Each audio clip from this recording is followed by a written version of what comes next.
brand and not your ego as well. Oh, come on, where's the fun? Just go shopping. Yeah, I well, love it. be careful about the car parks in Auckland at the malls. Too, yes. You know, Yes. take a bus and then take your tally home on the bus. Nice one, Tim. Hey, fantastic, Tim. Good to have you here. There's Tim Provost there from Price Spy. And you know what? I might just have to go tomorrow and buy my first ever Garth Brooks CD. Yeah. And stay tuned for Country Music Week. Good on you, Peter, for the idea. Peter Field and Cindy Mitchell, you've been fantastic. Taking you out with Garth Brooks, Lisa Owen on the latest with Checkpoint. I'm Wallace Chapman. See you tomorrow, 3:45. Thanks, Wallace.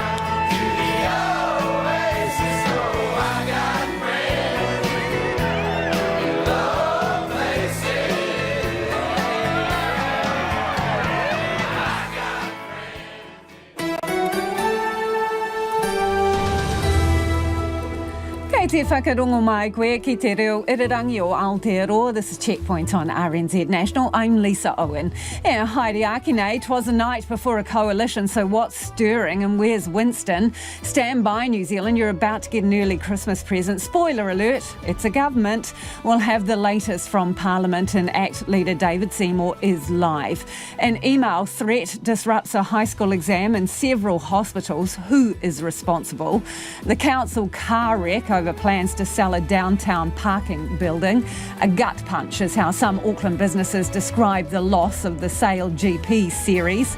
And Aussie's got rampaging rats. We've got a lizard hoarder illegally keeping native geckos. And we'll toss some Squid Games in the mix too. You can watch us live on the RNZ website and Freeview Channel 50.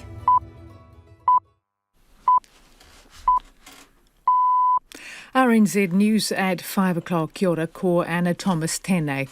Coalition negotiations between National, ACT and New Zealand First have concluded. The three parties are now going through their respective processes to get final sign-off on the proposed deal. That process is expected to be completed this evening. Subject to agreement by all parties, a signing ceremony will take place tomorrow at Parliament.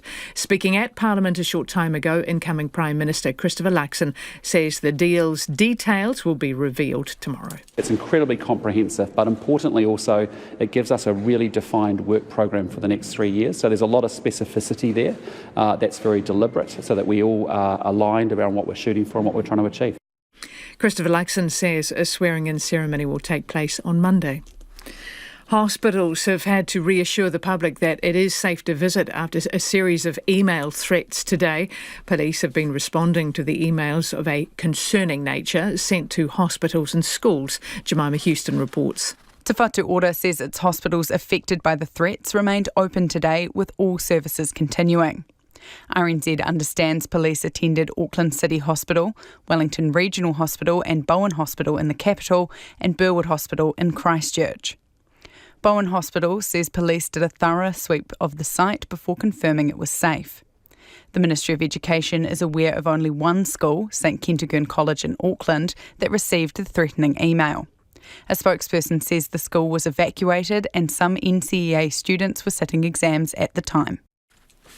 A hotly anticipated hostage deal between Hamas and Israel, which includes a 4-day pause in fighting, has been left up in the air. It was expected to take effect late tonight, New Zealand time, but there's been a 24-hour delay. The reason is unclear, but one possible reason is that Hamas has not yet supplied the names of the people it's willing to release. Lorries carrying aid remain queued up at the Rafah crossing from Egypt into Gaza in anticipation of the pause in hostilities. An Auckland ferry passenger says she was terrified as she watched a man fight crew members last night. The passenger says the man leapt from the wharf onto the ferry multiple times during a brawl with the crew at the downtown ferry terminal at around 10:15. The boat pulled out again and then he jumped back onto the back of the boat and basically started punching and kicking and screaming and shouting, and this happened 3 times. I saw staff members with cut lips and blood on them. People were punched, people were kicked. She says the crew was amazingly brave and kept all the passengers safe until police arrived. A 26-year-old man has been charged with assault. An Auckland Central business manager says the cancellation of the Sail GP competition feels like a gut punch. Tātaki Auckland Unlimited has confirmed that Auckland will not be hosting Sail GP as originally planned because of the unavailability of Wynyard Point for spectators. The area has been used to store petrol and chemicals and has not been approved for use. The general manager of the Sofitel Viaduct Harbour, Heto Bonner, says losing the event is devastating. He says the cancellation came as a surprise for many businesses counting on it. There's more on this story coming up soon in sport. A woman found guilty yesterday of murdering her father 10 years ago has been found dead in a Gisborne police cell. RNZ understands the dead prisoner is 63-year-old Lynn Martin, who was found guilty of murder and arson yesterday after a 12-day trial. Her father, Ronald Allison, died at Te Karaka in 2013 in a house fire. The police say a person was found dead in a cell by police staff this morning, but have yet to officially release the name. The death has been referred to the coroner and the Independent Police Conduct Authority. In sport, Christchurch is ready to take over the Sail GP event in March after Auckland withdrew as host. Littleton hosted the racing in March this year, and the New Zealand round was scheduled to alternate between there and Auckland. However, Auckland now says the city can't host it in 2024. Christchurch City Councillor Tyrone Field says it's a tight time frame, but if Sail GP asks the city to take on the event, he's sure it can. I think we would be ready to host it any year, but I mean that's entirely up to the organisers of Sail GP and what their schedule looks like. And I think the community, Littleton and Christchurch, would be open for it every year. The Wellington Phoenix women are downplaying a potential rivalry with their new Auckland A-League counterparts.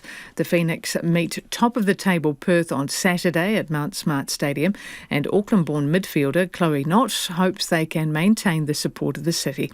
Knott says another A-League franchise only increases opportunities. I think all support is good support, so it's just about increasing numbers wherever it is, Auckland, Wellington. If we can just get that competition going, it's only good for the game, and we just want to grow the game across New Zealand. So yeah, definitely a great step forward. And Canadian Danielle McGahey has acknowledged that her international cricket career is over after the ICC banned transgender women from participating in internationals. And that's the news. This Saturday morning, I have a very calm and reflective conversation with the viciously violent Vivian of The Young Ones, Adrian Edmondson.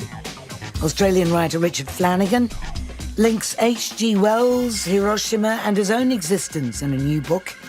Tim Minchin promises an unfunny evening. And I'm playing favourites, which is really hard. Cork and Hillaho. Join me Saturday morning from 8 on RNZ National. And now the short forecast from Met Service until midnight tomorrow. Northland to Taumaranui, isolated showers widespread for a time tomorrow. Coromandel, Bay of Plenty and Taupō, showers in the afternoons and evenings, some heavy with possible thunderstorms, otherwise fine. Gisborne and Hawke's Bay, also Taihape, isolated showers today, possibly thundery, turning to rain tomorrow morning. For Taranaki to Kapiti, cloud increasing this evening with patchy drizzle, fine breaks and isolated showers tomorrow. Wellington and Waidadapa, partly cloudy today. Showers developing tonight, possibly heavy. Gale southerlies, possible tomorrow. For Bulla, Westland and Fiordland, showers briefly heavy today, clearing in Westland this evening and elsewhere tomorrow morning. Nelson, Marlborough, Canterbury, Otago and Southland, showers frequent with thunderstorms possible in the south and east today, clearing in Otago and Southland tomorrow. And for the Chatham Islands, cloudy periods and rain for a time tomorrow. RNZ National, it is 5:07 and you're with Checkpoint and Lisa Owen. Nā mihi Anna, tēnā koutou katoa, nau mai, haere mai, ki Checkpoint I tēnei rā, ko Lisa Owen tēnei. It took 40 days and 40 nights, but the three leaders trying to form a government have emerged from the wilderness with a deal in hand. The agreement between National Act and New Zealand First is now going back to the various parties' board for approval, with the grand reveal expected tomorrow. Here's our Deputy Political Editor, Craig McCulloch. The final puzzle piece falling into place, one Winston Peters the third of the triumvirate to depart Auckland. See you guys. Are you off to Wellington? Take a wild guess. The flight did little to improve his mood. The New Zealand First leader batting away reporters on arriving in the capital. Forget it, you guys. There's no interview going on here, all right? One more time, there's no interview going on here. His mood perhaps matches the country's, with a Talbot Mills poll showing 2/3 of voters think the talks have taken too long. Today marks 40 days since the election and 20 since the final count. Day after day of hopeful sounds continuing over these final hours. We really are very close. Looks like a deal is close. I think we've made good progress. Progress is being made and more progress will continue to be made. Only this time, the positivity was warranted. Just over an hour ago, a joint statement was issued from all three leaders. Negotiations were over and each party was now going through the motions for final sign-off. We've come through, a long, and I know many people would say too long process, but it's come together to create a very good deal. It could actually spell an end to Shane Jones swivelling around with biblical quotes. The final stage of the talks has been held up by the critical question of who will get Deputy Prime Minister, David Seymour or Winston Peters. Today that sticking point came unstuck and a solution found, but who landed that particular bauble remains unclear. The prospect of a deputy duo has been on the table, though Mr Peters made his thoughts on that very clear today. Well, we've never had a co-deputy Prime Minister ever. Why are we starting marking it there? We've never had one in this country. Why do you think that's the case? Perhaps not a co-deputy arrangement then, but a job share is still not impossible, perhaps half a term each. Either that or an exchange, one job for another. All those details tomorrow. Just one more sleep. And our political editor, Jane Patterson, joins us now from our Parliament studio. So, Jane, a deal, but no detail. That's right. So confirmation today that the negotiations have concluded and now the deals go off for ratification to the party's various boards and caucuses. Some interesting detail there by Christopher Luxon this afternoon. He said that ACT and National basically know the guts of what each other is getting. He described it as macro, that they have a sense, but maybe not those last final details, and that could come down to, for example, who is getting which ministerial portfolios. But look, both of those parties are going to have a very good idea through the negotiations what they're going to end up with. So that goes off to ratification. Christopher Luxon said he's very confident that that will get sign off. It's really more of a formality. And then tomorrow at Parliament there'll be a signing ceremony. And he also said that the full deal will be revealed tomorrow, but it sounds like that might be in a separate event. All of the policy concessions that have been made and also those ministerial portfolios and potentially the whole cabinet lineup. We're not sure about that yet because that would include National Party ministers, but I would expect that would be part of it tomorrow. So yeah, the big reveal on Friday. And what did Christopher Luxon say about how these three parties are going to work together and potentially manage conflict?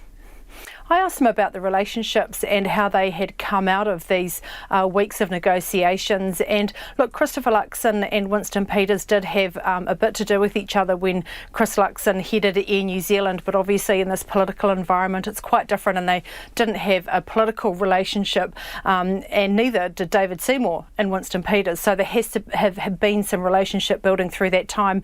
Chris Luxon said that through that process, they have developed trust. They've also developed and thought about ways that they can manage any disputes that might arise in the coalition. And there are precedents for that in terms of processes or mechanisms that the various coalition governments can lay out and put in place, whether it's committees or a dispute process. That will all be part of it as well. But look, it's going to be challenging. This three-party coalition, of course, is historic. It's unique to New Zealand politics. This country hasn't had a coalition with three parties in it. And you've already seen some of the back and forth, and that Deputy Prime Ministership that Craig alluded to, was just one example where ACT and New Zealand First came head to head, and that's had to be resolved.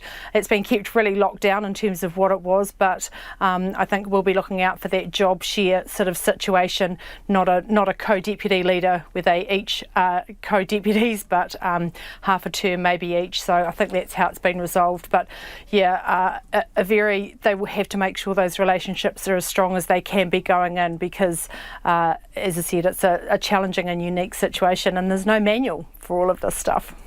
Do you think that MPs in all three parties know who is getting what? Do they know if they've got a portfolio at this stage?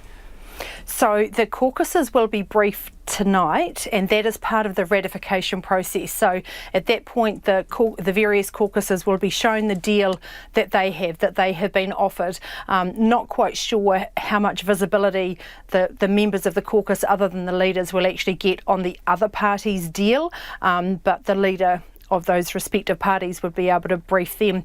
Now, Chris Luxon said that he will inform National Party ministers tomorrow morning if they have missed out on a portfolio, because the other consequence of having three parties in a coalition is you have to then accommodate the three parties in a cabinet, which is generally, about 20 positions. So if you bring in ACT and New Zealand First, then you have to start cutting the number of positions available to your own people. And of course, in opposition, MPs, they take on a portfolio.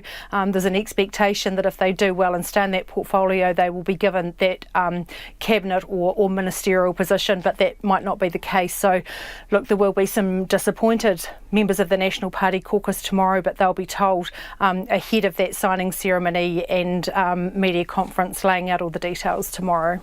So back to Parliament on the 5th of December, Christopher Luxon says, not leaving much time, running out of runway to get those things done that he's promised in the first 100 days. A lot of the first 100 days, and I suppose the caveat is, will the first 100-day plan look similar to the one that National campaigned on? I imagine the substance of it will remain, but there might be some tweaks. But a lot of it is actually legislative and rolling back policies or legislation put in place by the past two governments. So actually that can be done under urgency. It can be done relatively quickly. The one thing, of course, that there was a lot of debate over was the tax plan and how that was going to shake out in these negotiations and the way to fund it.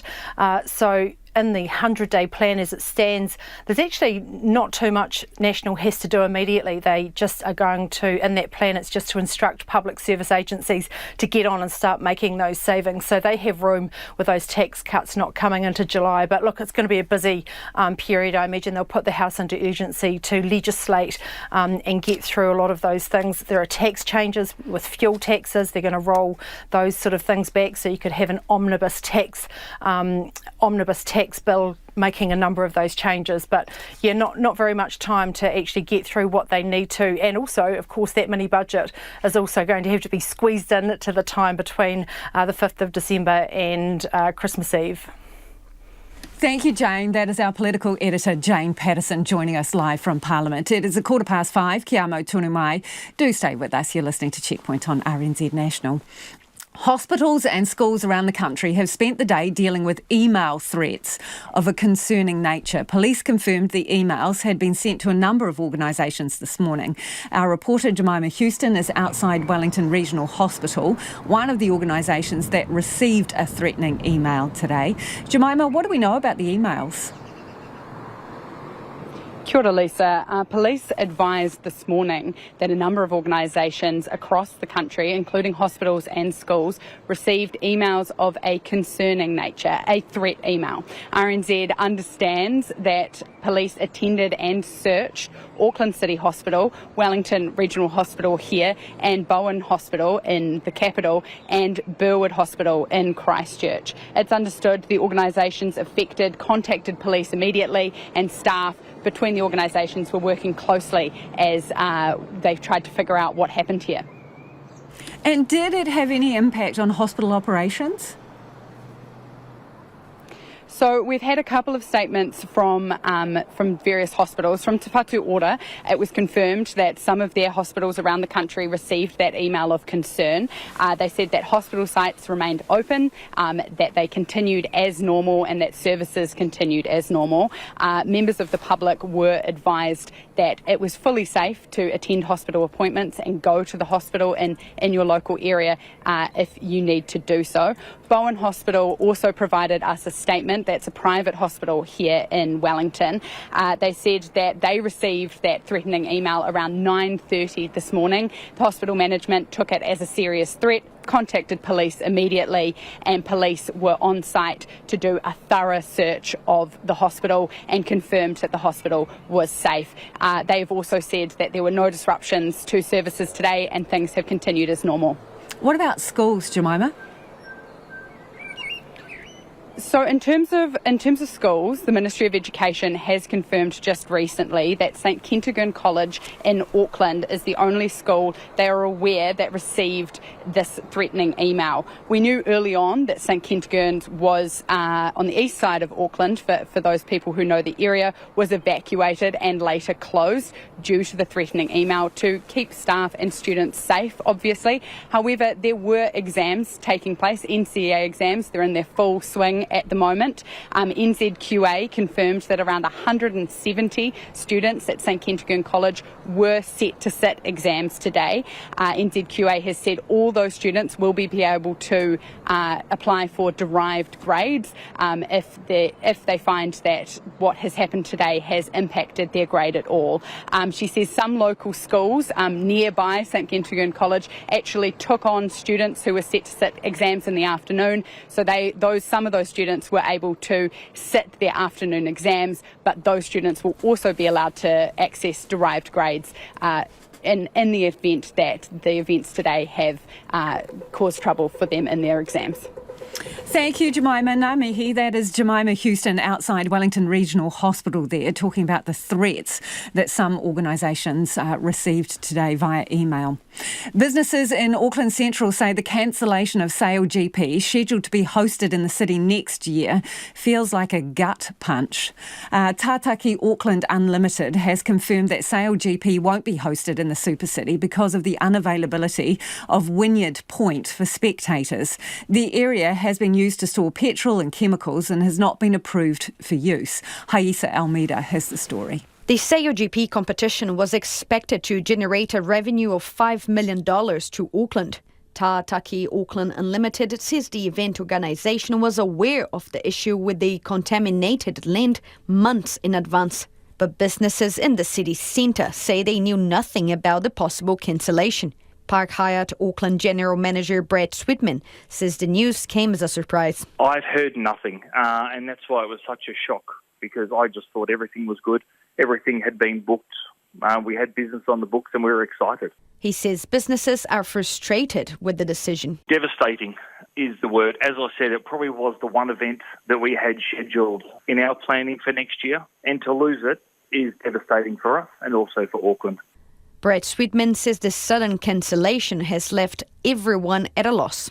We already had forward bookings, and I've received 2 emails today from groups who are holding reservations with us over that period, now asking for their money back. For our hotel, we have groups on the books which we have to cancel now.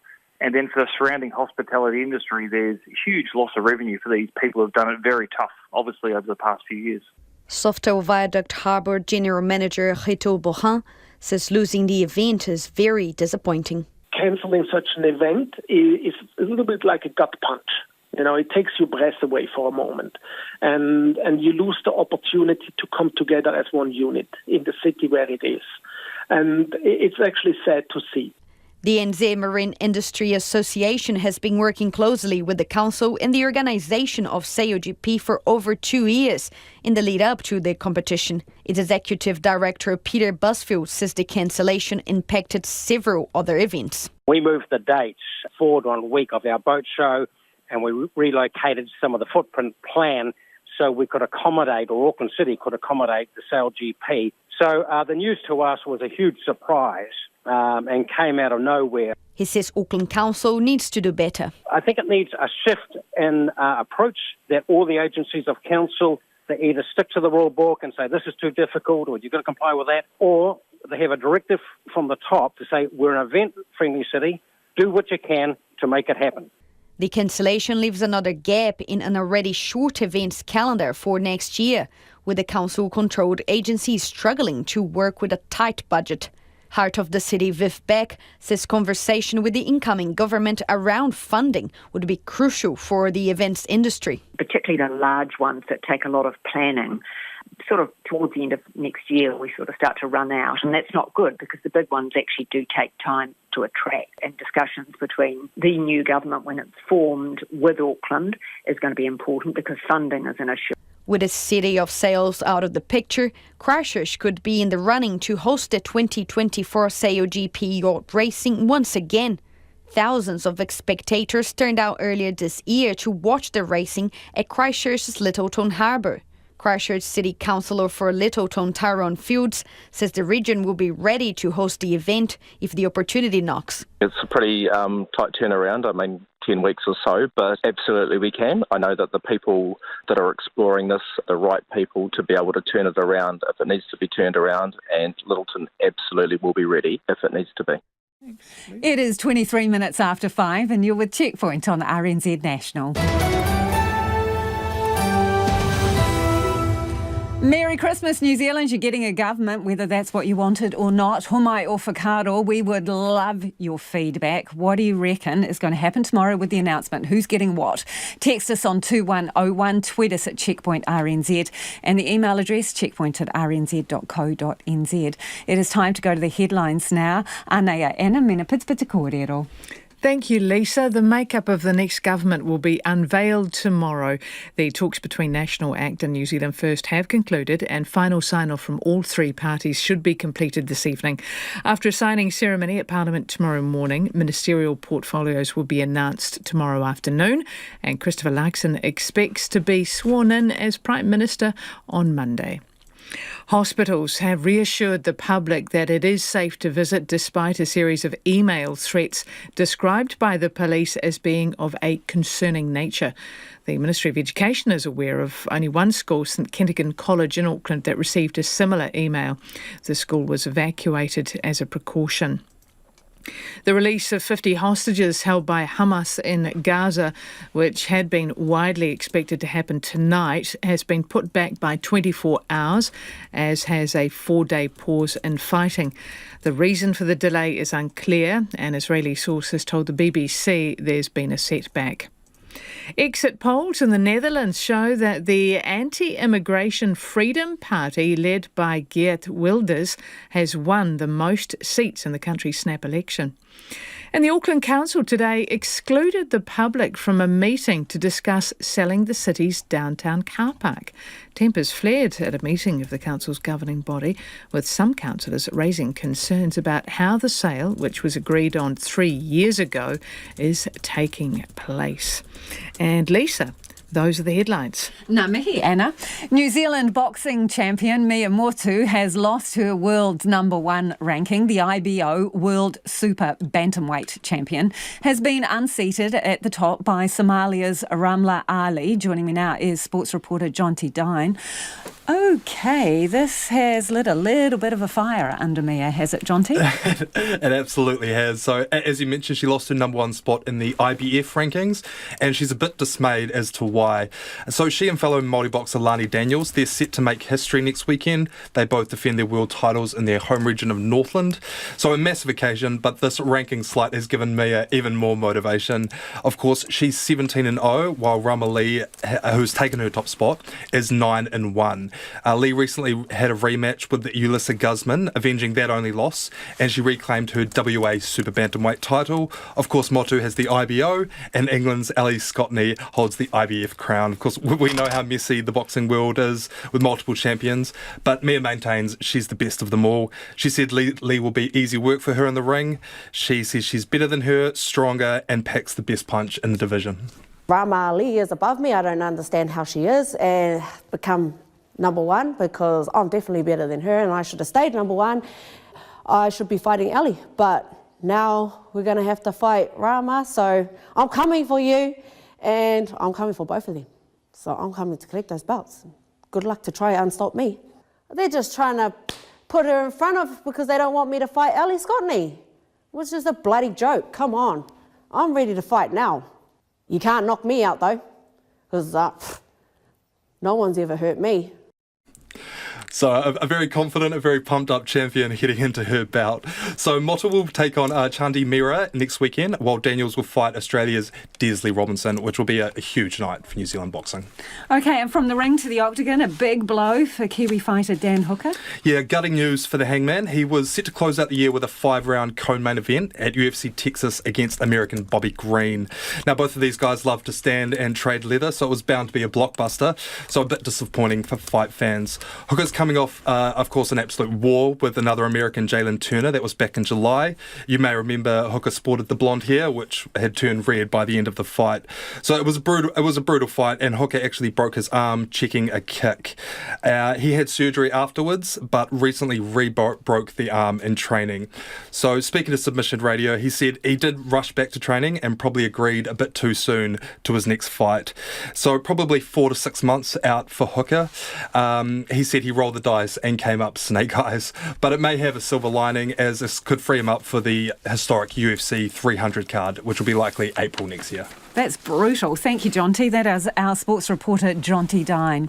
3 protected native geckos have been returned to the wild after illegally being kept in captivity for years with tens of other lizards and skinks. Manawatu man Richard Brosnan has been fined $7,000 for keeping 63 geckos and skinks from 11 species, which is forbidden under the Wildlife Act. He'd previously had a permit to keep skinks, but that had long expired in 2016. The extent of his menagerie was revealed after DOC launched an investigation last year, but many of the lizards, unfortunately, can't be released back into their habitat. Well, joining us now is DOC's Principal Investigations Officer, Matt Davis. Kia ora, Matt. Hello, Lisa. Good afternoon. Why was this guy keeping all of these lizards? There's a whole community of people within New Zealand who are enamoured with our native reptiles, which is really cool. And they find them fascinating. So people collect them and admire them and use them for education purposes. They're just a very captivating creature for some people. But obviously this guy didn't have a permit, so he shouldn't have had them. No, that's correct. When we discovered Mr. Brosnan was keeping the reptiles, we launched our investigation and found that he did not have any current permits for any native reptiles, skinks, geckos, etc. How'd you get onto him? We came across his posts on Facebook, which we regularly scan for these sorts of activities. And then it took us another year of investigating to locate where he lived. And once we found that, we then executed the search warrant at his then home address. How special are these lizards, and what kind of conditions were they being kept in? So, firstly, our native geckos are unique in the world in that they give birth to live young, and they are extremely rare in some places and very, very sought after. And they're just incredibly special. Yeah. Sorry, what was the next part of your question? Well, I just wondered, what kind of conditions were they being kept in? Was he looking after them properly? Yeah, look, all our native geckos and skinks are kept outside in enclosures to make it like their native environments. And Mr. Brosnan's were kept in average conditions. I've seen much better, I've seen much worse. Unfortunately, there was one that was very sick. It was diagnosed with a disease called yellow fat disease, and then that unfortunately died despite our best efforts to get it treated. Matt, why are so few of them able to be released into their natural habitat after being in captivity? So the current population in captivity should all be bred from captivity, so they aren't ones that are taken from the wild recently. So they can't be released because once in captivity they then contract various diseases like salmonella. Therefore, putting them back into the wild would then introduce these diseases back into those local populations, which could be devastating. And the 3 that have been released, how were you able to do that? So the 3 that we identified as being taken from a captive population, they were then sent to Massey Wild Base down in Palmerston North. They were screened for salmonella. They were found to have salmonella. After a lot of tests, it was found that it was a non-dangerous type and deemed safe for them to be released back into the wild. So they were then kept in quarantine for almost a year before being released back. Wow, that seems like a really long time, Matt. It was a really long time. We had to wait until the spring. for the weather to warm up so that they could then go back and actually settle in quite nicely. They just wouldn't have adapted if we'd released them midwinter. And we wanted to do what was absolutely best for these precious animals. So, Matt, before you go, to anyone out there who's hoarding specimens, protected wildlife, what would you say to them? I would urge anybody, if they're listening to this and they have any absolute protected wildlife without a permit, whether it's skinks or a bird or whatever it might be, then they need to come forward and then we can deal with it. But I would rather them come to us and speak to us first rather than us come and find them. Appreciate your time, Matt. That's Matt Davis, who is DOC's Principal Investigations Officer there, talking about, a bunch of geckos that were being hoarded by a man who didn't have a permit to do so. It is 27 minutes away from 6. Kia amo tonu mai. Do stay with us. You're listening to Checkpoint on RNZ National. It is, of course, time for the business news. Ko taku hoa e nai ko Nona Peltier. Nona joins me in the studio. Nona, mixed results in one of the busiest days of the current corporate reporting round. Bet you were excited. What are some of the highlights? Well, let's say the one that did the best today was AFT Pharmaceuticals. Their share price rose 2% on their result. Their profit, it rose just about $300,000. So this is still a growth company, so bottom line $1.8 million. And revenue was also up, and that's because they're doing quite well in their key market there, the United States. Their Maxigesic, I guess it's an intravenous product, has been approved for sale there. That's lifted their growth prospects. So the market liked that. Now, the ones it liked least, I guess, would have to say the chip maker Raycon. They were doing really well. You don't mean ones you eat. You mean technology chips. Yes, that's right. You? I was just going to say that. Good. Well, there was a fire and then it was hard to find chips. They make chips, and so their chips were in big demand. But now everything's returned to normal. So their profit was only $500,000. And the market thought, marked them down 7.25%. Now, you might want to, let's just pick one that's much more well-known consumer brand, My Food Bag. Oh, yeah. That was one that dropped 3% today, and that was because their profit was $2.5 million. They're saying that their profit, it was about half of what it was the year earlier, and that's partly because people are not buying their product as much as they were. That could be because of the cost of goods and groceries, and so people are cutting back in all sorts of ways, and My Food Bag is one that's been hit. Let's see. Insurance. There's another one that's had a bit of a hard time, Tower Insurance. They reported a loss of $1.2 million, and that's because of big claims and so forth. So major disasters cost that company more than $55 million in the half year. So pretty rough going for them. Not terribly surprising, Nona, but should we take a spin around the markets, please? Why not? Okay, so with all these mixed results, the NZX Top 50 ended up 18 points, which is pretty good, to 11,188. And the New Zealand dollar is trading at 60.5 US cents, 92.3 Australian, 48.4 British pounds. Thank you, Nona. Ka kite. Nona Peltier there with business news. Let's return to our earlier story. Just like Christmas, a government is coming, maybe sooner than you thought. Tomorrow, in fact. ACT leader David Seymour joins us now. Kia ora, David, or should I say Deputy Prime Minister? Well, kia ora, Lisa. And as far as any details about positions or policies, that will all come out in the agreements being released in the morning. Tell me about your level of satisfaction with the deal. Look, I'm really happy with it. I guess I have two feelings. One is I'm very proud of what we've achieved. I think we've got a good team and a good agenda as a government. But I also know that we're going to face some real headwinds. And really, we've just got to the foot of a pretty big mountain if we want to deliver on the promises that people have entrusted in us by putting us into government. Challenges the people you're going to be in government with, or are you talking about environmental, economic conditions? The latter. I think that, if you look at the fiscal headwinds, very challenging to balance a budget with revelations about nurse pay parity, and then just yesterday pay parity for early childhood teachers, and I suspect there will be other hidden problems in the books that a government going out isn't always as candid about as they would be if they thought they were going to be re-elected.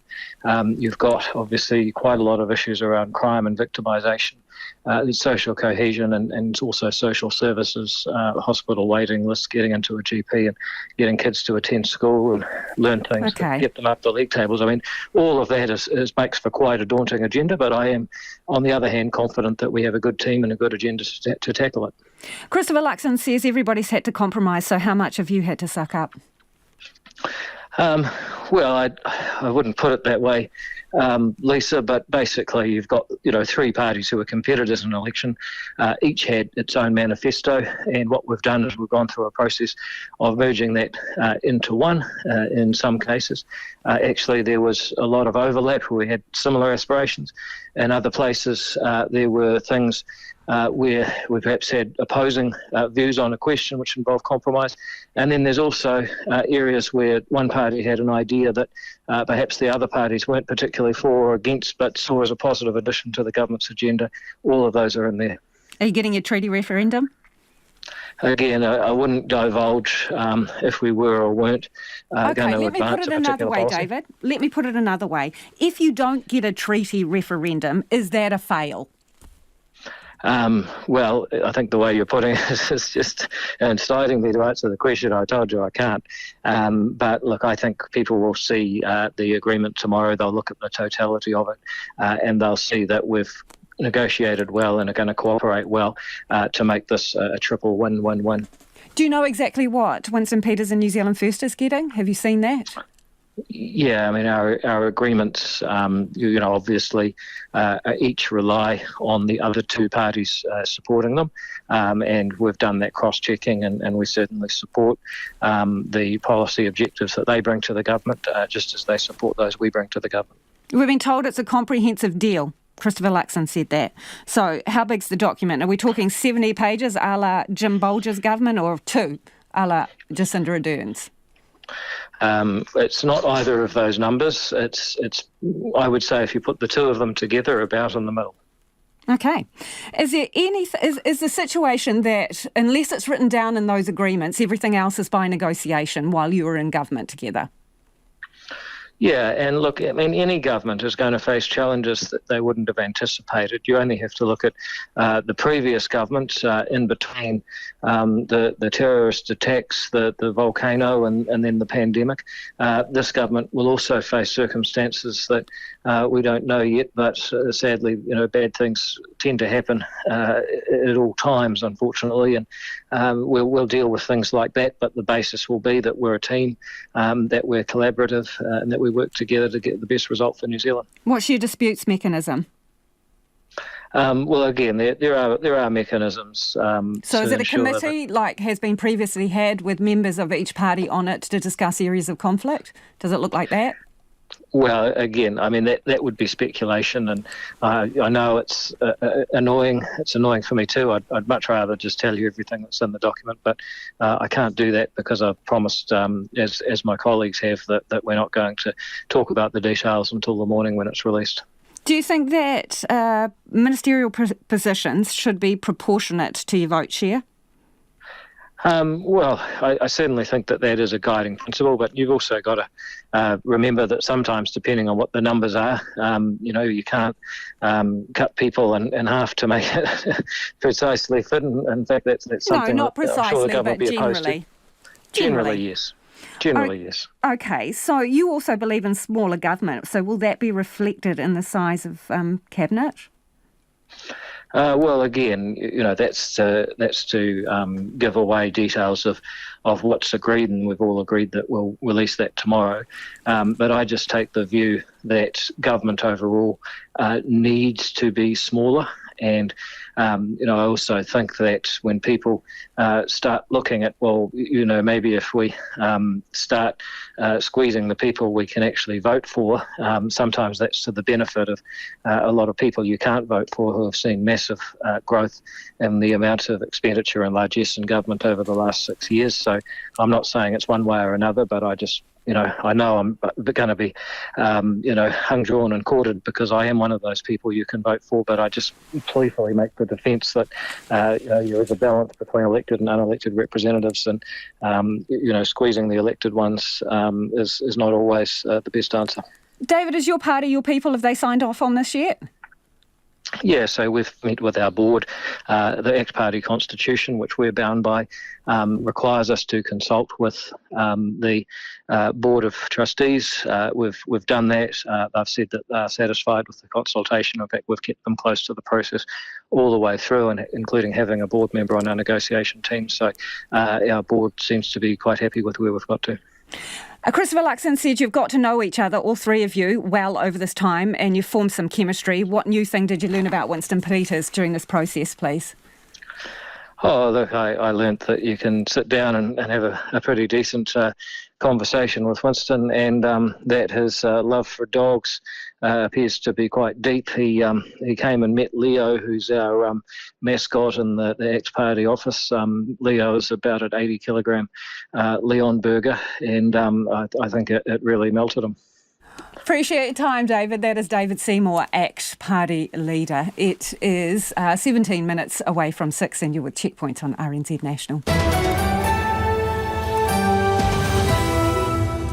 Homai o whakaaro, we would love your feedback on anything you've heard on the program this evening. You can text us on 2101, tweet us at Checkpoint RNZ. The email address, checkpoint@rnz.co.nz. Time for the headlines now. Ko Anna Anō tēnei.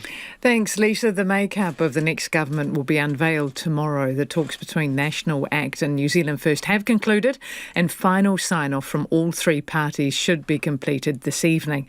After a signing ceremony at Parliament tomorrow morning, ministerial portfolios will be announced in the afternoon, and Christopher Luxon expects to be sworn in as Prime Minister on Monday. ACT leader David Seymour told Checkpoint he's confident a good team has been assembled to tackle a daunting agenda.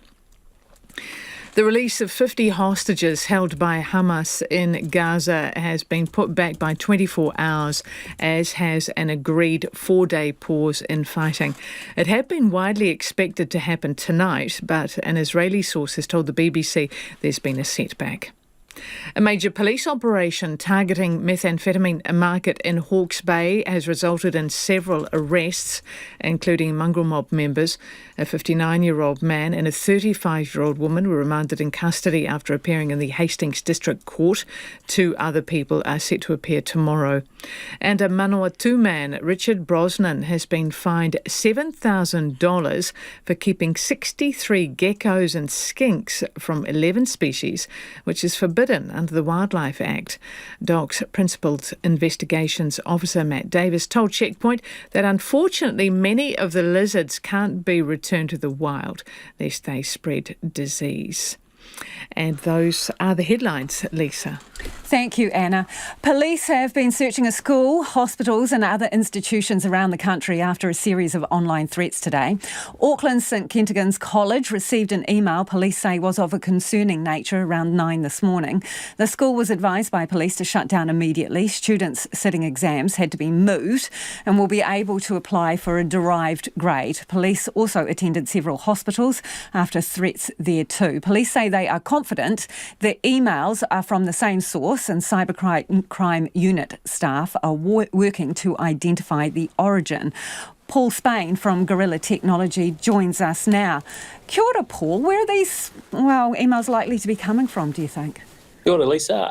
Look, it's really hard to know. There can be all sorts of motives for this sort of thing. If you sort of join up the dots to your statements around exams, there's that small chance that somebody's trying to disrupt an exam. But this seems like too big a thing for an individual to do. For something like that, it is hard to find motivations other than maybe somebody that is just testing out and seeing whether they can have an impact with an anonymous email. How easy is it to hide your identity if you're emailing like that? Unfortunately, in this sort of circumstance, it is very, very easy to do. So an anonymous email that goes out to a whole group of organisations is something that can be done, virtually at the drop of a hat if someone wishes to do so. Some speculation about whether it could be a bot? Look, I think that there's an individual person behind this. They might have automated, how it went out, but it's only it's not hundreds of organisations that that were hit.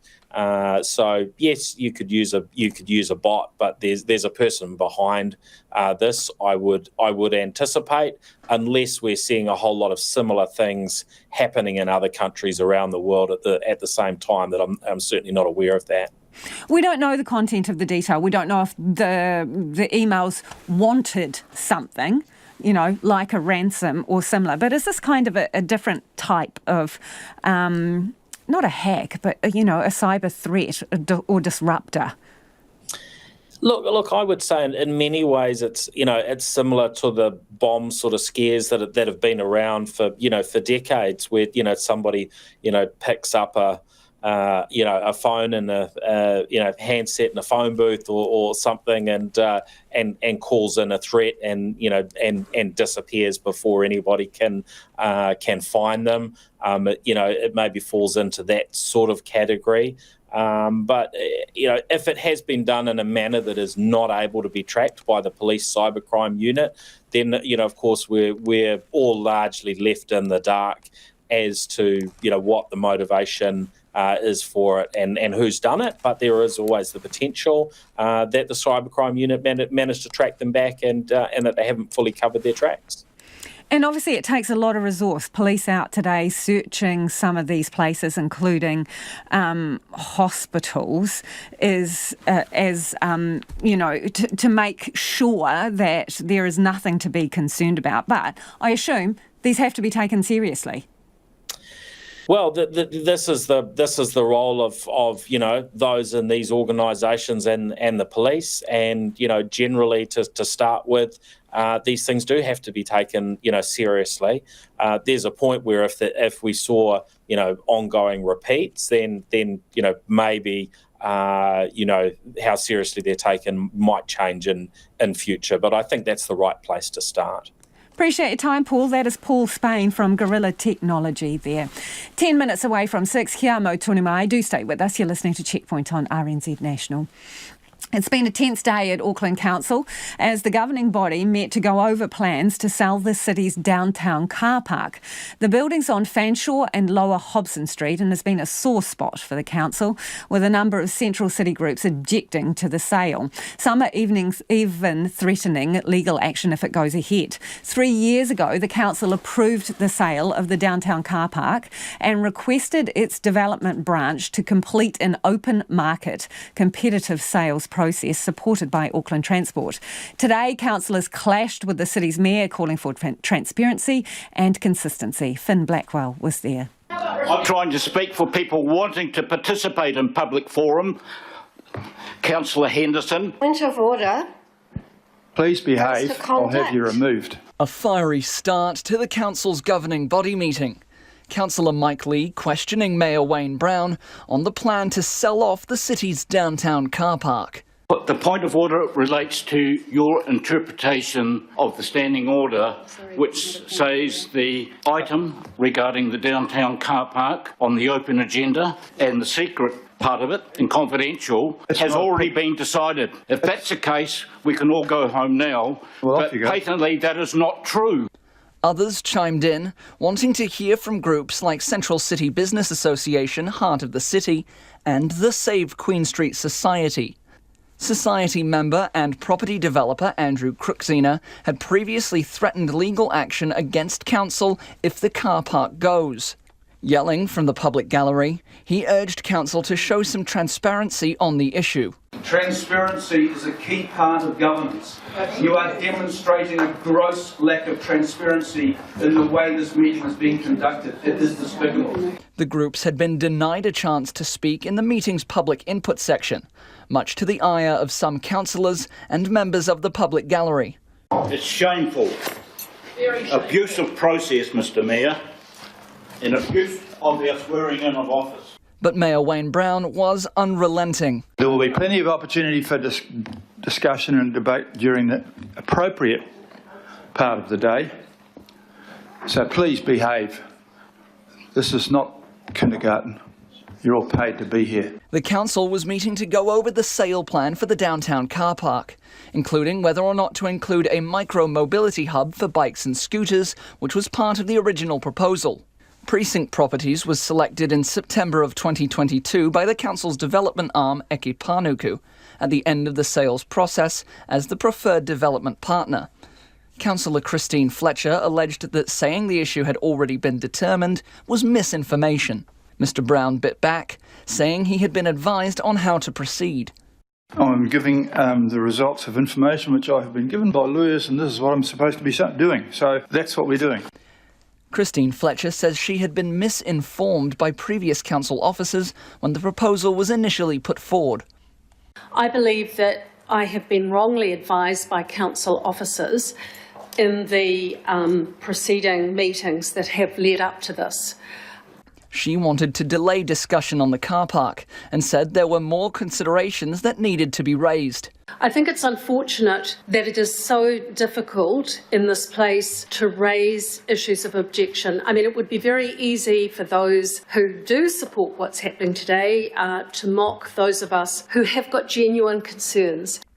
Amid the noise, Councillor Angela Dalton took a moment to try and ease tempers around the table, calling on Councillor Lee to apologise to his colleague Shane Henderson for earlier singling him out. Could we please not yell and shout at this meeting today and ask Councillor Lee to please refrain and apologise to Councillor Henderson?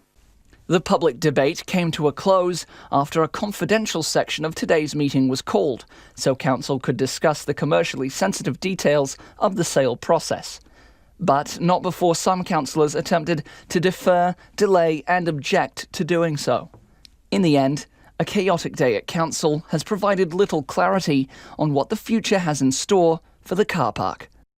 Squid Game, the most watched show on Netflix, is back, this time in a new iteration, a reality spin-off called Squid Game, The Challenge. Rather than a satirical drama, it's actual people competing against each other for millions of actual dollars. Faithful reproduction or cynical byproduct, the global streaming jury's still out. A warning, this story contains spoilers. Phil Vine from World Watch has the report. It is now time for the next game. Childhood pastimes turned into a frenzy of elimination. Squid Game, The Challenge. A benign spin-off of the chilling original. A drama where 456 dead-ridden South Koreans compete for a huge cash prize, won by the player who manages to stay alive. Spoiler alert, everyone else dies. All in Korean with subtitles. And a smash hit around the world.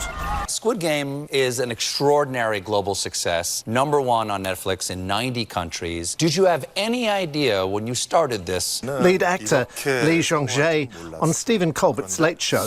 Well, when I first read the script, it wasn't to that extent, but actually on my first day of the shoot, I felt like something good might happen. Sure did.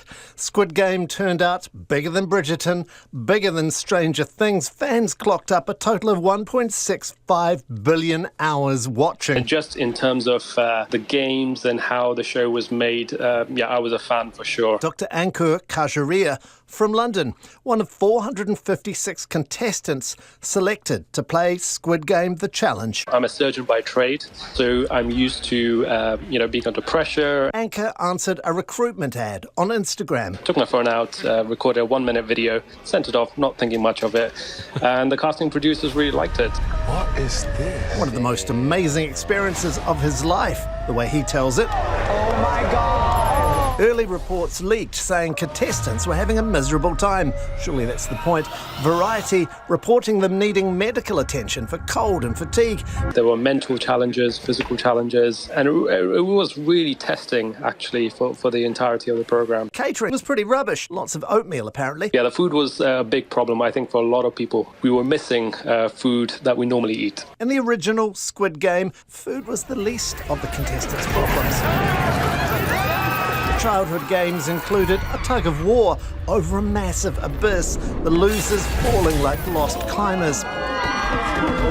Obviously, the stakes in the spin-off are a darn sight lower. Nobody dies, as far as we know. Imagine the legal issues. So how did they manage the eliminations? Yeah, we just have a shotgun. No, I'm joking. No, so basically each player has this device called a squib, which has some ink, and when you get eliminated, it just goes off. A stained shirt is as brutal as it gets. Squid Game, the original, is seen as a searing social satire, commenting on the ever-increasing wealth gap in South Korea and around the globe. People who really related to Squid Game and really loved it, they also experienced some kind of hurt. One thing that's exactly the same, a huge prize, $7.7 million. Anchor's not allowed to say how close to the money he got. Pretty deep in, though, he says. You could tell it becoming more and more real. As the show went on, some people change. I'm going to be your best friend, but I will absolutely double-cross you. USA Today called it morally despicable. The Guardian says it's hard to look away. Let the game begin. As the first 5 eps drop, the debate continues.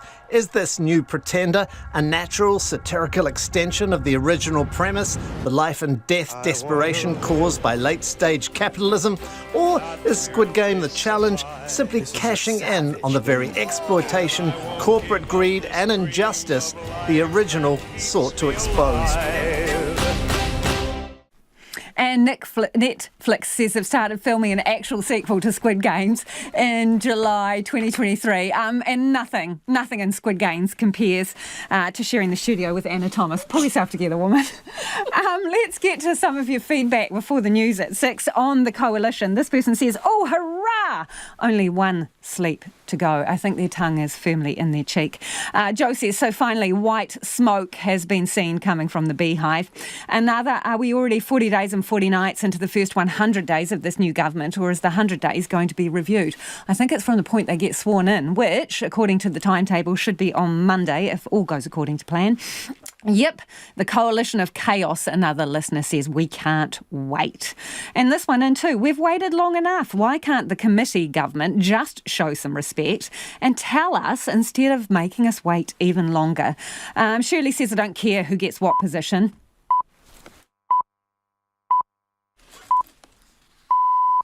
RNZ News at 6 o'clock. Good evening, I'm Anna Thomas. Christopher Luxon wants to have his feet under the Prime Ministerial desk by Monday. The National Party leader says coalition talks with ACT and New Zealand First have concluded and each party is now individually ratifying the agreement. Mr Luxon is hopeful that it'll be done by this evening so he can confirm to the Governor-General tonight that the three parties will be able to form a government. Tomorrow morning we'll have a formal signing ceremony, also a formal announcement, and we hope to then push on in the afternoon and be able to announce our cabinet and also ministerial responsibilities with a view that we would move over the weekend and ultimately have a swearing in on Monday so that we can get the show moving and get this country going forward. Christopher Luxon is remaining tight-lipped on any details, however, including who will be his deputy. He says he hopes to have the new parliament sitting on December the 5th.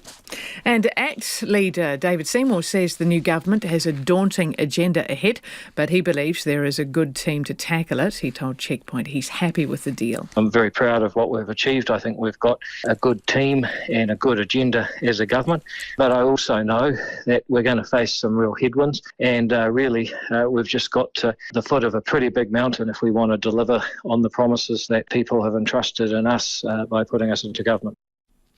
An Auckland woman is applauding the crew members on a ferry who protected passengers from an aggressive man last night. She says the man started assaulting staff after they refused him entry to the ferry from central Auckland to Waiheke Island because he was drunk. We were pretty terrified terrified. At one point, the crew barricaded the doors. They tried to lock the doors. The bravery of the Fuller staff was amazing. They did everything that they could, to keep everyone safe, but it just doesn't feel right that have to happen to them as well. The passenger says 2 crew members were injured during the altercation and were taken to hospital. A 26-year-old man has been arrested and charged with assault. Police say they are confident that threatening emails sent to hospitals and at least one school today came from the same source. Cybercrime unit staff are working to identify the origin.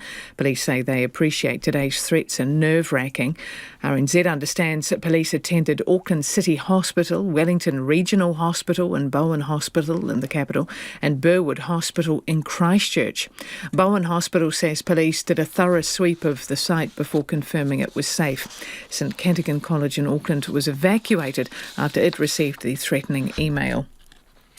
A 4-day pause in fighting in Gaza in exchange for hostages held by Hamas attack has been delayed until late tomorrow night New Zealand time. It had been expected to take effect tonight. The BBC's Orla Guerin reports. There are conflicting reports about what has gone wrong. Clearly, something has gone wrong. Some suggestions that Hamas has not yet signed and ratified the ceasefire agreement. Other claims that Hamas had not given a list to Israel of the people who would be released in the first group, and that was supposed to be part of the mechanism between the two sides. Releases of hostages were to take place over a period of 4 days in groups of about 10 per day. An Auckland Central business manager says the cancellation of the Sail GP competition feels like a gut punch. Tātaki Auckland Unlimited has confirmed that Auckland won't be hosting Sail GP as originally planned because of the unavailability of Wynyard Point for spectators. The area has been used to store petrol and chemicals and has not been approved for use. The general manager of Sofitel Viaduct Harbour, Rito Boren, says losing the event is devastating. Cancelling such an event is a little bit like a gut punch. It takes your breath away for a moment, and you lose the opportunity to come together as one unit in the city where it is. And it's actually sad to see. And he says the cancellation came as a surprise for many businesses counting on it. The Auckland Council has excluded the public from a meeting to discuss selling the city's downtown car park. Tempers flared today at a meeting of the council's governing body, with some councillors raising concerns about how the sale, agreed on 3 years ago, is taking place. Christine Fletcher wanted to defer discussions until next month, saying she had been misinformed when the proposal was initially put forward. I believe that I have been wrongly advised by council officers in the preceding meetings that have led up to this. Christine Fletcher says other considerations regarding the sale are yet to be taken into account. Waka Kotahi is taking steps to remove a stop co-governance sign from the Appleby Highway near Nelson. Top of the South System Manager Rob Service says Waka Kotahi received a complaint about the sign located on State Highway 60 Roads Reserve. The signs are placed on the State Highway corridor without written approval and in breach of sign bylaws. Tasman District Council has also received a complaint about 2 stop co-governance signs on Main Road in Hope. The landowner has been directed to remove them. A man who illegally kept 63 lizards for years has today been fined in Palmerston North District Court. Richard Brosnan was ordered to pay the Conservation Department $7,000. He was caught after his Facebook posts roused suspicions. Investigators searched his home last year and found 11 different species of the geckos and skinks in several cages. Most of the protected animals couldn't be set free because they had been in captivity for so long. They've been rehomed with authorised keepers around the country. However, 3 West Coast green geckos have this week been released into the Southern Alps after surgery to remove their infertile eggs. And that's the news. This week on Music 101, we celebrate the 40th anniversary of David Bowie's New Zealand Serious Moonlight Tour. I don't want to go out. I don't want to stay in. Lee Fields tells us we can heal the world with music. Trinity Roots perform live. And music producer, composer and MD at Big Pop Studios, Chris Van Der Geer, picks his favourite songs on the mixtape. Music 101 with me, Charlotte Ryan, this Saturday from 1pm here on RNZ National. And now the short forecast from Met Service until midnight. Tomorrow from Northland to Taumaranui. Isolated showers widespread for a time tomorrow. Coromandel, Bay of Plenty and Taupo. Showers in the afternoons and evenings. Some heavy with possible thunderstorms, otherwise fine. Gisborne and Hawke's Bay also Taihape. Isolated showers today, possibly thundery, turning to rain tomorrow morning. Taranaki to Kapiti. Cloud increasing this evening with patchy drizzle. Fine breaks and isolated showers tomorrow. Wellington and Wairarapa, partly cloudy today, showers developing tonight, possibly heavy, gales, southerlies possible tomorrow. Bulla, Westland and Fiordland, showers briefly heavy today, clearing in Westland this evening and elsewhere tomorrow morning. Nelson, Marlborough, Canterbury, Otago and Southland, showers frequent with thunderstorms possible in the south and east, clearing in Otago and Southland tomorrow. And for the Chatham Islands, cloudy periods, rain for a time tomorrow. RNZ National. It is coming up to 8 minutes past 6 and you're with Checkpoint and Lisa Owen. Ngā mihi, Anna. No mai, hoki mai. This is Checkpoint, ko Lisa Owen tēnei. NGOs and aid groups in Gaza are calling for an immediate ceasefire and not just a pause in fighting, describing the situation there as catastrophic. A 4-day cessation in the conflict is expected to come into force later tonight, New Zealand time. And at some stage, the first release of Israeli hostages will happen in return for the release of Palestinian prisoners. Israel says the exchange isn't likely until Saturday, New Zealand time. World Watch's Andrew McRae reports. Amnesty International is calling for an immediate and sustainable ceasefire and not just a break in hostilities.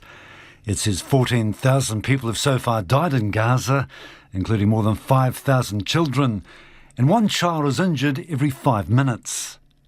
Amnesty's US Executive Director Paul O'Brien says any time when there's not shelling or shooting that's killing civilians is a step forward. On a humanitarian basis, it's not enough, and it's certainly not enough in human rights terms. He says the taking of hostages by Hamas was a war crime, but says it doesn't stop there. The way that Israel has prosecuted this war, with the support of the Biden administration, forcibly displacing more than 1 million people, denying them food, water, fuel, using collective punishment, indiscriminate bombings, and the use of weapons like white phosphorus that hurt civilians. All of this needs time to be investigated as war crimes. Paul O'Brien says violations of humanitarian law, such as closing down hospitals and refugee camps, based on claims they're housing Hamas infrastructure, need to be investigated, but done in safety. So any pause that does not also stop international humanitarian legal violations is not going to restore human rights conditions on the ground. Jason Lee is from Save the Children. The scale and scope of what we're seeing in Gaza and the humanitarian catastrophe is essentially underlined for the failure and lack of adherence to international humanitarian law and the premises of the centrality of protection for civilians. Joel Thaler from Doctors of the World says the situation on the ground in Gaza is nothing short of catastrophic. He says medical supplies are running out and hospitals, staff and patients are being attacked. We say that they are protected under international humanitarian law and should never be targeted. And we are targeted. I'm talking about medical staff, but it's true for all my colleagues in the NGO sectors. We should not be targeted. The organisation Doctors Without Borders, MSF, says proper coordinated humanitarian aid is something people have a right to receive in a conflict. Its US Executive Director, Avril Benoit, says conditions in Gaza are appalling. We are witnessing fighting in Gaza City that is non-stop. Thousands of people cannot leave there without risking their lives. We're extremely worried about our own colleagues and all the civilians. She says the norms of war have disappeared. It's like this dystopian reality now where all the normal scaffolding of what is the conduct of responsible parties in a conflict are being completely perverted, and the supporters of some of these belligerents are standing by, watching it happen. Avril Benoit describes the conflict in Gaza as collective punishment, which must stop immediately, and she's calling on all parties in the fighting to ensure the safety of civilians. Meanwhile, fighting between Hamas and Israel in Gaza is due to pause later this evening, New Zealand time, for 4 days. Israel and Hamas have agreed a deal that will see hostages released and Palestinian prisoners held by Israel. Aid will also be allowed in. Israel says no hostages will be released before tomorrow. Ahead of the pause in fighting, there has been no let-up in the bombardment of Gaza. The BBC's Orla Guerin reports. A reminder of how all this began on October 7th. Hamas gunmen storming across the border from Gaza, hunting Israelis to kill or capture. Around 240 were taken hostage. Among them, Cherie Bibas, trying to shield her 2 young sons, an image that went around the world. Now they and their mother could be freed as part of a deal to release 50 women and children. Kafir is just 10 months old and always smiling. Ariel is 4 and loves climbing and Batman. Shiri's cousin, Ifat, is caught between hope and torment. I don't know what kind of children will come back to us. The trauma, what they saw.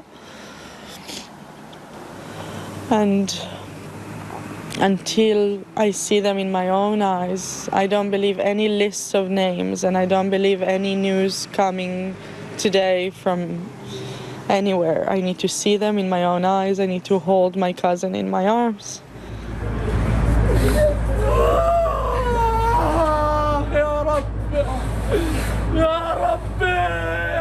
But for many in Gaza, just the anguish of goodbye. Hassan Halousa is mourning his niece, 3 brothers and his grandmother, killed by an Israeli airstrike on a residential building, relatives say. This was in Han Yunis in the south, which Israel said would be safer.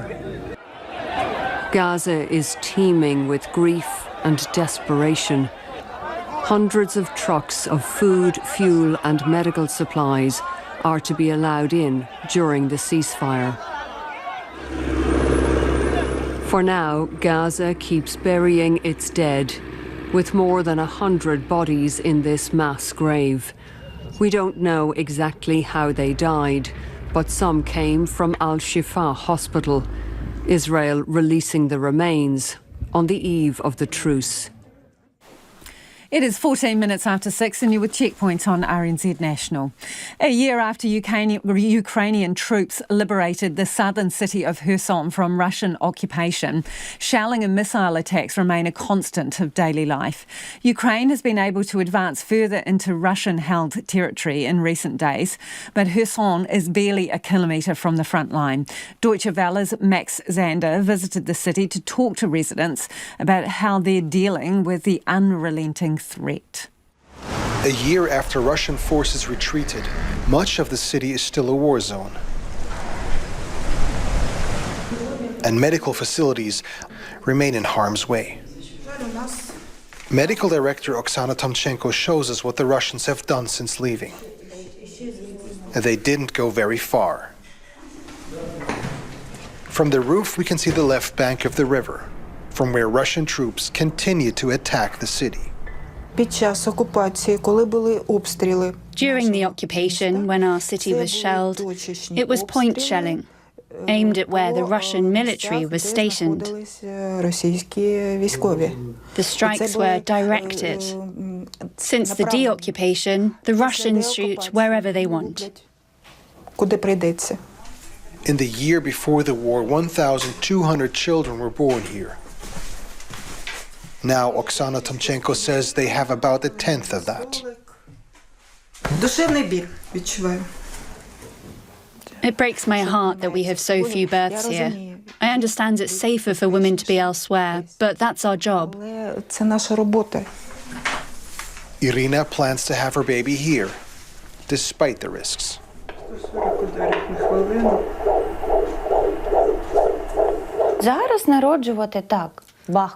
They are shooting, shells are constantly flying, and it makes you very nervous. You fall asleep and you don't know whether you will wake up or not, to be honest. She already has 2 daughters, one born before the war, the other during occupation. She doesn't want to give up on the future of her family here. We want, as parents, to show our children by our example that we need to believe in the best. We need to strive for something in our lives. But it's been hard. Irina tells us her husband was taken prisoner during the occupation. She says their neighbor, a supposed friend, betrayed them to the Russians. This kind of betrayal has caused social traumas that will need healing in this city. During the occupation, some of our employees were sure, I will quote now, that Russia is here forever. They were sure of it, and even spoke openly about it. The occupation has left a complicated legacy for those who remain. Open collaborators, those who openly supported them, no one will forgive them. Those who had to adapt, we do not call them collaborators. That is different.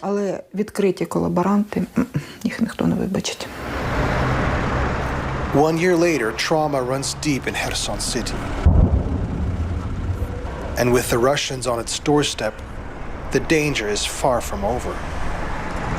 As we leave, the shelling begins once again.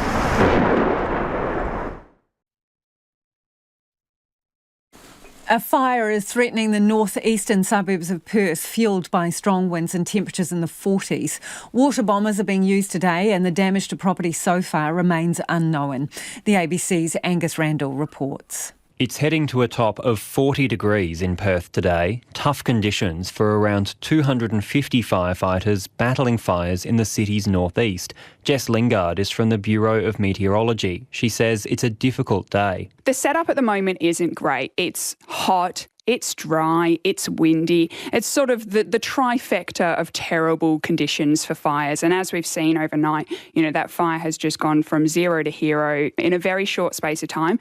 The only saving grace that we've got is that there's no wind chains expected today. So it would mean huge wind changes, some gusty winds, that sort of thing. The saving grace is that we are going to be sitting in these northeasterly winds pretty much all day today. This morning, an emergency warning was issued for several northeastern suburbs, including Banksia Grove, Jandabup and Mariginup. Strong winds are pushing the uncontrolled fire in a southwesterly direction.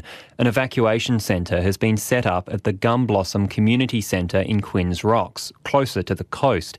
Stefan spent a sleepless night waiting to see if he'd be evacuated from his home in Banksia Grove. Went outside and just the smoke was pretty thick. Could almost touch it really, and then just kept an eye on it throughout the night with the neighbours. And yeah, as it got worse, it just the sky sort of started to glow red. It looks fine this morning. It's chalk and cheese in comparison. About midnight last night, I went outside to have another look, and it was pretty good.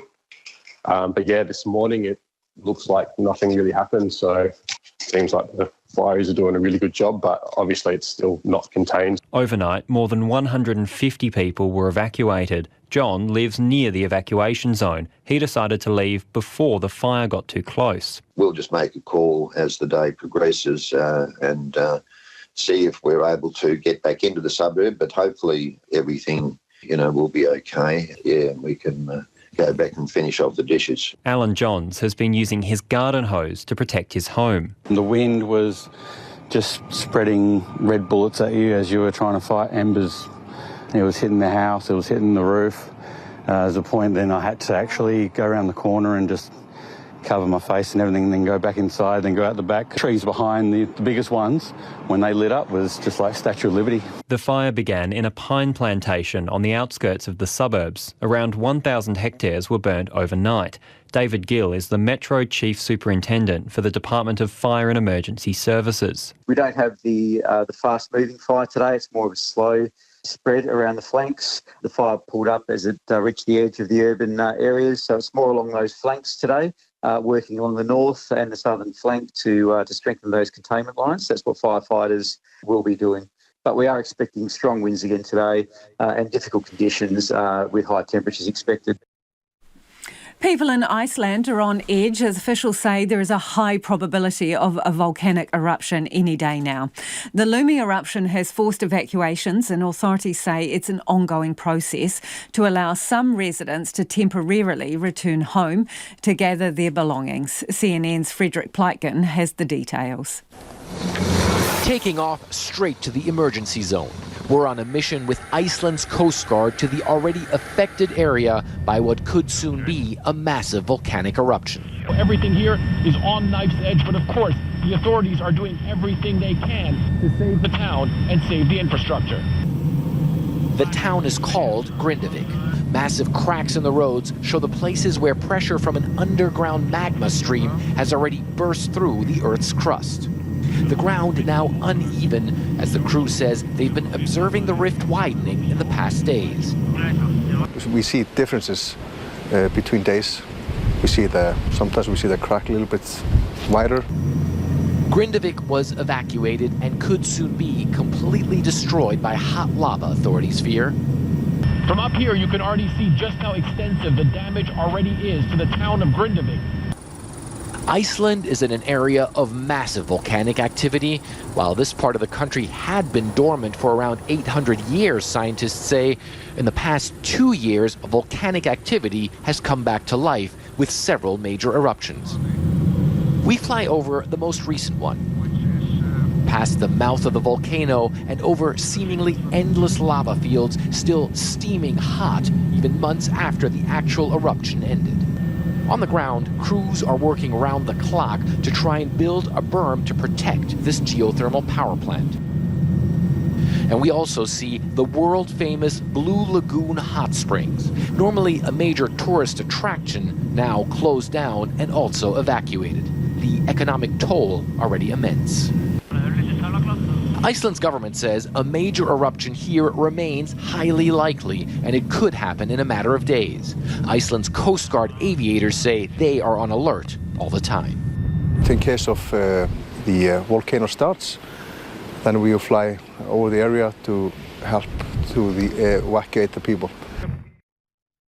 The UN says there is credible evidence of large-scale violence in Sudan's Darfur region. Paramilitary groups are believed to have killed hundreds of civilians in ethnically motivated attacks. Survivors have arrived in Chad with stories of their ordeals. Deutsche Welle's Elena Gleidenkern reports and warning there are some details in this story that are confronting. A few images on their mobile phones.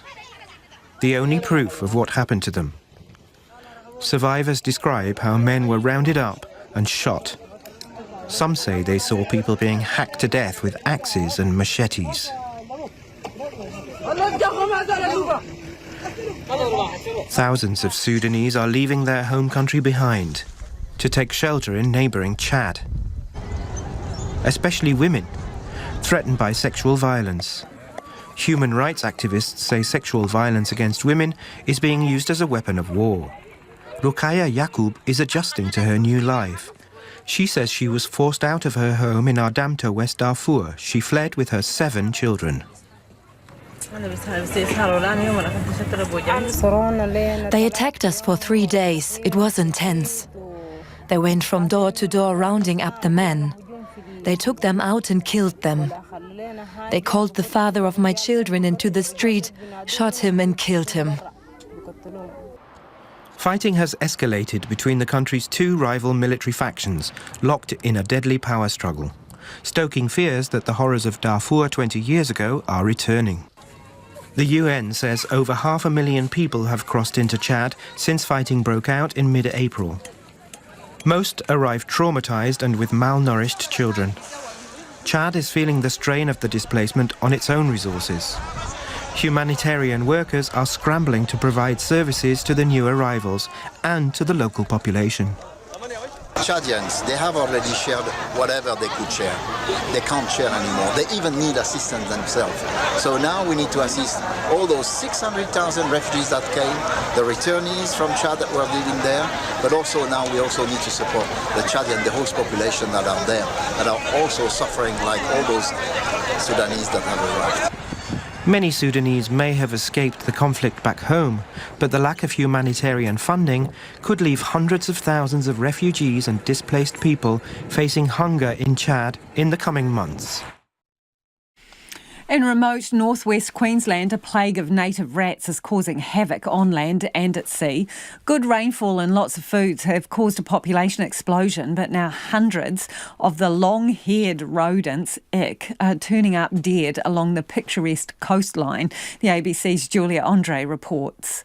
It's the stuff of nightmares. Come for a ride in town here this morning. We got a rat plague hit town. Rats been drowned, and thousands of them. Hundreds of rats washing up on local beaches near Kurumba in Queensland's Gulf country. At first, the rodents were only on land, but now they're climbing on board fishing boats. Last night, I would have thought that on the vessel at any time there may have been up to 100. Commercial fisherman Brett Fallon reckons 1974 was the last time there was a rat plague this big. Trawlers docked in Kurumba have already suffered thousands of dollars of damage, with rats chewing through electrical wiring. But there's also something odd going on. Hundreds of rodents are washing up dead on the beaches, and it's creating a stench. People are really getting perplexed. There's a stench all along the riverbank. There in their thousands dead. And last night, the river was truly alive with them. It was a phenomenal sight to see. Gemma Probert, who owns a local fishing business, has a theory. Most of them are out in the water, like they'll just jump in and swim out, and that's why we've seen them out on the sand island and everything. But I think once they get out there and they can't go anywhere and they die, then they wash back up on the beach. So it's a bit smelly up here at the moment. There have also been reports of rats attacking and eating mud crabs. Experts like Professor of Conservation Biology Peter Banks are worried the rodents are adapting to the Gulf's environment. Given that they're in a kind of new place where the resource opportunities are different from the kind of classic arid zone where they probably, where they will retreat to eventually, I'm just not sure. And Professor Banks says a record-breaking wet season and plenty of food isn't helping. This vegetation has provided that cover, has allowed them, to be able to move for the wave of the plague, to be able to move north, and now they're hitting the hard edge of the marine environment. Further south, rat numbers are also causing havoc at the airport in Julia Creek. The local council's CEO, Trevor Williams, says staff are working overtime to scare off large prey birds, hoping to catch a feed from their airstrip. Half an hour before a commercial flight is due to arrive, and they run up and down the airstrip like mad people. One's got a gas gun and one's got a shotgun with bird fright. Back in Kurumba, Brett Fallon can see no end in sight. This beautiful savanna environment is a new habitat for them, and their ability to do damage is unbelievable. The Queensland Department of Agriculture and Fisheries says it's up to the local councils to deal with the problem. That is all we've got time for this evening. Do tune in tomorrow morning for First Up. We'll catch you a little bit later in the day when all is revealed about the new government. RNZ News headlines at 6:30. Christopher Luxon expects to be sworn in as Prime Minister on Monday. Now that National's coalition talks with ACT and New Zealand First have concluded, the new cabinet will be announced tomorrow afternoon. A pro-Palestinian protester says 9 people have been arrested at a demonstration at Port of Auckland this afternoon. The police's cybercrime unit staff is working to identify the origin of threatening emails sent to hospitals and at least one school today. The American actor Jamie Foxx has been accused of sexually assaulting a woman in a New York restaurant 8 years ago. And Guns N' Roses singer Axl Rose is being sued by a woman who says he raped her in a New York hotel in 1989. Those are the headlines. Our next news and weather is at 7.